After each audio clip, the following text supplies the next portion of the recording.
Hello one, hello all, it's the gothiest ghost of them all, Caspa in the flesh, and it's time for a review of Future Islands, People Who Aren't Here Anymore. Future Islands is an American synth pop band currently residing in Baltimore, Maryland, and they've been at it for about a decade now. And it's certainly been a ride, an interesting ride throughout their whole discography. Because I've truly loved songs from them, I've loved some deep cuts from them, but never a whole entire album. An album has never entirely blown me away by them, until now. And I do want to say, the frontman, Sam Herring, is an absolutely great vocalist. He's theatrical, he's passionate, and has given us a fair share of various vocal inflections throughout the years, with rasp and power and showmanship on a track that just has me nothing but fascinated. Like, it has me like, okay, soon as I learn all the words, I am singing along with this song whenever it comes on. And not only that, but definitely a knack for melody, songwriting. But there are certain issues that I come across whenever I listen to a Future Islands album, or at least their previous, because in the beginning I didn't feel there was much punch in the production, and it just left it very stale, kind of lifeless, kind of flat, and also running short on ideas where I would listen to certain tracks from them and I would feel like, okay, I've heard this. I heard this song on the third album and I keep hearing it again and again, and I'm trying to figure out why they're doing this.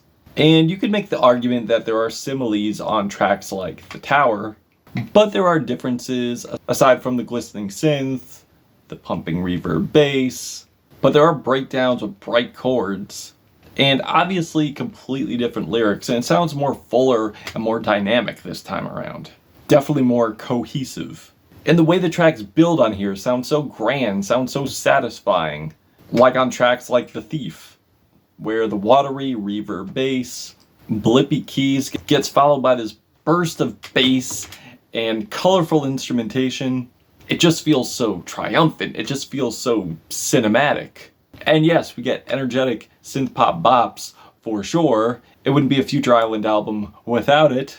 I think King of Sweden is certainly an epic way to kick off this album, with these warbly, disorienting keys. And driving bass, there's almost a hypnotic cycling thing going on here. And I love how the feeling and conviction of Sam's vocals just build hook by hook. And there's also Say Goodbye that has this thumping bass that gives Sam so much room for his vocal performance to build through the track, with glowing production, and the synths give it so much color, and an insanely catchy hook, "You're on my time."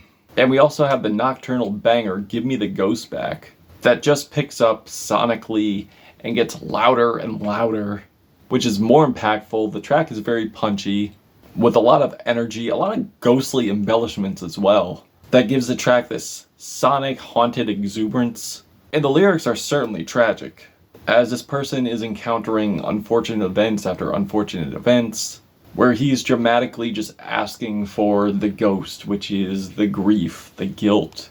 And there's also elements used on here that have not been used before, such as jazz rap like on the song Iris, which features very personal lyrics of holding resentment towards family, and coming up with these philosophical moments asking, but if the seeds are rotten, are we the rotten fruit? Pretty much acknowledging the generational dispute that has been going on, and wanting to distance himself from toxic family.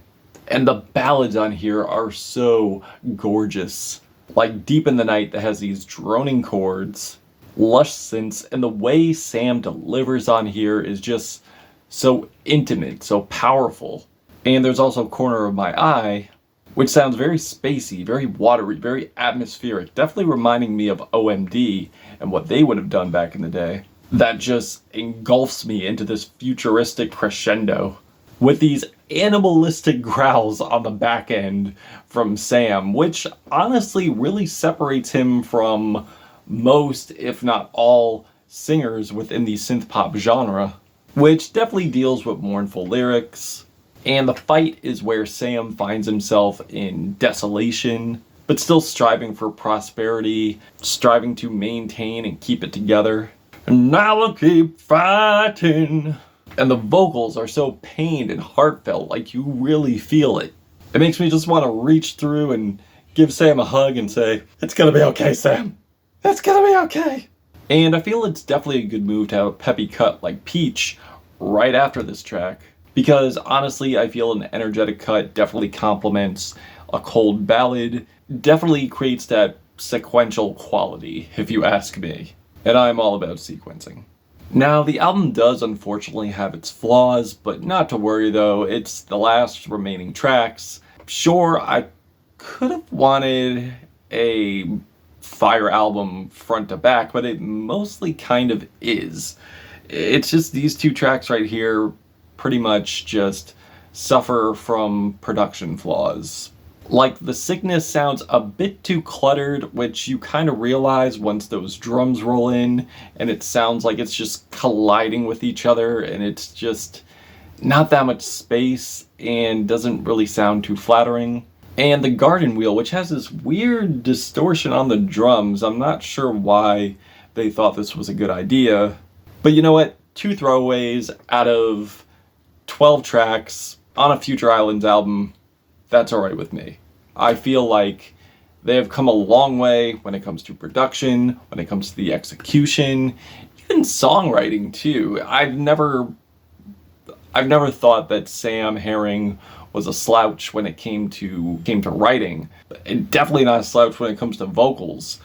And on this, it's really almost everything I ever wanted on a Future Islands album, and I finally have it. And I'm feeling 4 out of 5 hearts on this album. Yeah, that's what I'm feeling. Sure, there are some samey moments, but honestly, I feel they add to it.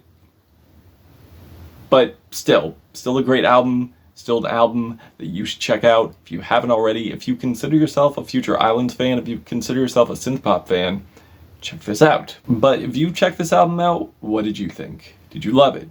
Did you hate it? And why? And that's it. Caspa, Gothic Ghost, Future Islands, people who aren't there anymore.